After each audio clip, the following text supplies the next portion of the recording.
నల్గొండ జిల్లా నాగార్జునసాగర్ జలాశయం క్రస్ట్ గేట్లు ఎత్తడంతో పర్యాటకుల తాకిడి పెరిగింది. ఆదివారం కావడంతో సాగర్ అందాలు చూసేందుకు రాష్ట్ర నలుమూలల నుంచి పెద్ద సంఖ్యలో తరలి వస్తున్నారు పర్యాటకులు. దీంతో సాగర్ రోడ్డుపై భారీగా ట్రాఫిక్ జామ్ అయింది. అయితే ప్రాజెక్టుకి పైకి విద్యుత్ ప్రాజెక్టు దగ్గరకు అన్ని వాహనాలను అనుమతించడం లేదు పోలీసులు. దీంతో సాగర్ రోడ్డుపై భారీగా ట్రాఫిక్ జామ్ అయింది. చిన్న పిల్లలతో వచ్చి పర్యాటకులు ట్రాఫిక్ లో ఇరుక్కుపోయి తీవ్ర ఇబ్బంది పడుతున్నారు. రికమెండేషన్ తో వాహనాలను పోలీసులు ప్రాజెక్టుపైకి పంపిస్తున్నారని ఆరోపిస్తున్నారు పర్యాటకులు. నల్గొండ జిల్లా నాగార్జునసాగర్ జలాశయం క్రస్ట్ గేట్లు ఎత్తడంతో పర్యాటకుల తాకిడి పెరిగింది. ఆదివారం కావడంతో సాగర్ అందాలు చూసేందుకు రాష్ట్ర నలుమూలల నుంచి పెద్ద సంఖ్యలో తరలి వస్తున్నారు పర్యాటకులు. దీంతో సాగర్ రోడ్డుపై భారీగా ట్రాఫిక్ జామ్ అయింది. అయితే ప్రాజెక్టు పైకి విద్యుత్ ప్రాజెక్టు దగ్గరకు అన్ని వాహనాలను అనుమతించడం లేదు పోలీసులు. దీంతో సాగర్ రోడ్డుపై భారీగా ట్రాఫిక్ జామ్ అయింది. చిన్నపిల్లలతో వచ్చి పర్యాటకులు ట్రాఫిక్ లో ఇరుక్కుపోయి తీవ్ర ఇబ్బంది పడుతున్నారు. రికమెండేషన్ తో వాహనాలని పోలీసులు ప్రాజెక్టుపైకి పంపిస్తున్నారని ఆరోపిస్తున్నారు పర్యాటకులు. ఇక సాగర్ దగ్గర పరిస్థితిపై మరింత సమాచారాన్ని శేఖర్ అందిస్తారు. శేఖర్, పర్యాటకుల ఇబ్బందులపై డీటెయిల్స్ ఏంటి?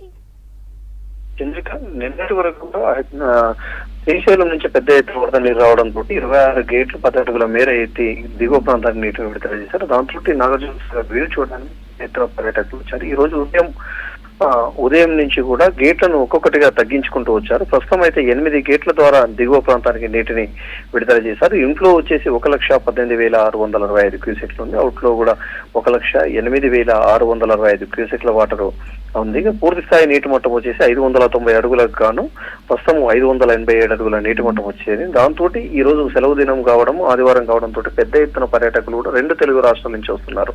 దాంతో పెద్ద ఎత్తున నాగార్జునసాగర్ ప్రాజెక్టు వద్ద ట్రాఫిక్ జామ్ అయింది. ట్రాఫిక్ ని క్లియర్ చేయాల్సిన పోలీసులు మాత్రం చోద్యం చూస్తున్నారని చెప్పేసి పర్యాటకులు ఆవేదన వ్యక్తపరుస్తున్నారు. చాలా వెహికల్స్ వచ్చాయి. ఇక చిన్న పిల్లలతోటి కుటుంబ సభ్యులతో వచ్చారు. కానీ పోలీసులు మాత్రం వాళ్ళ బంధువులు కావచ్చు, కుటుంబ సభ్యులు కావచ్చు, వాళ్ళ వాహనాల్లోనూ ప్రైవేట్ వాహనాల్లోనూ డ్యామ్ పైకి తీసుకెళ్తున్నారు. అదేవిధంగా సాగర్ విద్యుత్ దగ్గరికి కూడా వాహనాలు అనుమతిస్తున్నారు. పర్యాటకులకు సంబంధించిన వాహనాలు కావచ్చు, అదేవిధంగా మీడియాకు సంబంధించిన వాహనాలు కావచ్చు, మీడియా పర్సన్స్ కూడా ఎవరిని కూడా అనుమతించడం లేదు, ఆంక్షలు పెడుతున్నారు. ఇక మరోవైపు ట్రాఫిక్ ని క్లియర్ చేసే విషయంలో పోలీసులు నిర్లక్ష్యంగా వహిస్తున్నారు. దాంతో దాదాపు కిలోమీటర్ల మేర ట్రాఫిక్ జామ్ కావడంతో పర్యాటకులు మొత్తం కూడా తీవ్ర ఇబ్బందులు ఎదుర్కొంటున్నారు.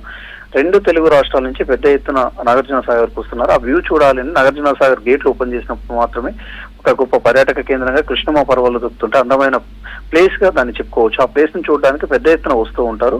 దాన్ని అక్కడ చూడడానికి చాలా 100 కిలోమీటర్ల నుంచి పర్యాటకులు వస్తే మాత్రం పోలీసులు మాత్రం వాళ్ళ పట్ల దురుసుగా ప్రవర్తిస్తున్నారు. వాహనాలను కూడా ఎక్కడ అంటే నిలిపే పరిస్థితి లేదు. పార్కింగ్ ప్లేసులు కూడా అక్కడ దరిదాపులు లేకపోవడంతో తీవ్ర ఇబ్బందులు ఎదుర్కొంటున్నారు. అదే పోలీసులకు సంబంధించిన వాహనాలు కావచ్చు, వాళ్ళ బంధువులు కావచ్చు, కుటుంబ సభ్యులు కావచ్చు, వైపు ఏమో పోలీసు వాహనాల్లో పంపిస్తున్నారు, మరోవైపు వాళ్ళ ప్రైవేట్ వాహనాల్లోనూ డ్యామ్ పైకి అనుమతిస్తున్నారు. అదేవిధంగా విద్యుత్ తయారీకి దగ్గరికి కూడా అనుమతిస్తున్నారు. వాళ్ళని మాత్రం అనుమతిస్తున్నారు. ఇక ముసలి వృద్ధులు కావచ్చు, అదేవిధంగా చిన్నపిల్లలతో ఉన్న వాళ్ళు కావచ్చు, వాళ్ళు రిక్వెస్ట్ చేసినప్పటికీ కూడా కనీసం వాళ్ళని అక్కడ నిలబడించే పరిస్థితి లేదు. దాంతో తీవ్రంగా వాళ్ళని పోలీసుల మీద మాత్రం వ్యతిరేకత చూపిస్తున్నారు.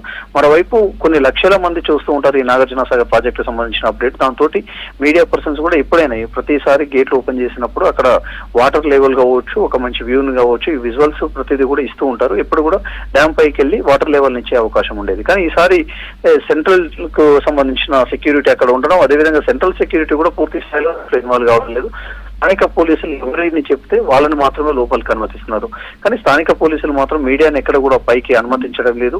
కనీసం వాటర్ లెవెల్ కావచ్చు, వాటర్ వ్యూ కావచ్చు, ఏది కూడా విజువల్స్ తీసుకునే పరిస్థితి లేకుండా పోయింది. తీవ్ర ఇబ్బందులు ఎదుర్కోవాల్సిన పరిస్థితి ఉంది. అక్కడ పంపించే ప్రయత్నం అయితే చేస్తలేరు.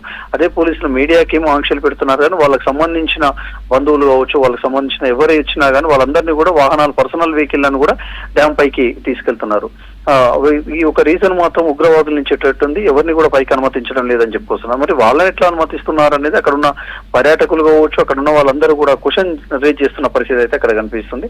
ఓవరాల్ గా నాగార్జునసాగర్ కేమో ఫ్లోటింగ్ పెరిగింది. మరోవైపు పెద్ద ఎత్తున పర్యాటకులు వస్తూ ఉన్నారు. పోలీసులు మాత్రం బాగా అక్కడ సామాన్య ప్రజల పట్ల, అదేవిధంగా పర్యాటకుల పట్ల బాగా వ్యతిరేకంగా వాళ్ళు మాట్లాడడం, అదేవిధంగా అసభ్యకరంగా కూడా మాట్లాడడం, దురుసుగా ప్రవర్తించడం పట్ల మాత్రం పర్యాటకులు సీరియస్ అవుతున్న పరిస్థితి అయితే అక్కడ కనిపిస్తున్నది. చంద్రిక.